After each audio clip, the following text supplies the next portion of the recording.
5 মাসের মেয়েকে খাটে ঘুম পাড়িয়ে হাতের কাজ সারছিলেন মা। ঘুমন্ত মেয়ে কোনোভাবে খাট থেকে নিচে পড়ে যায়। গত কয়েকদিনের বৃষ্টিতে গোটা এলাকা জল থই থই, জলে ভাসছিল ঘরের মেঝেও। সেই জমা জলে ডুবে মৃত্যু হলো 5 মাসের শিশু ঋষিকা ঘড়ইয়ের। মর্মান্তিক এই ঘটনাটি ঘটেছে উত্তর দমদম পুরসভার 13 নম্বর ওয়ার্ডের দেবীনগর এলাকায়।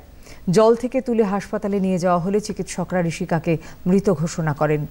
এই ঘটনার পর এলাকার নিকাশি ব্যবস্থা নিয়ে প্রশ্ন উঠেছে। রাস্তায় জল জমা এখন গা সওয়া। এবার কি তবে জল জমে থাকা ঘরে দিন কাটাবার অভ্যাস করতে হবে? সেই প্রশ্ন তুলছেন স্থানীয় বাসিন্দারা। ঋষিকার মা কোনো প্রশ্ন করার অবস্থায় নেই, ভাগ্যকে দুষছেন তিনি।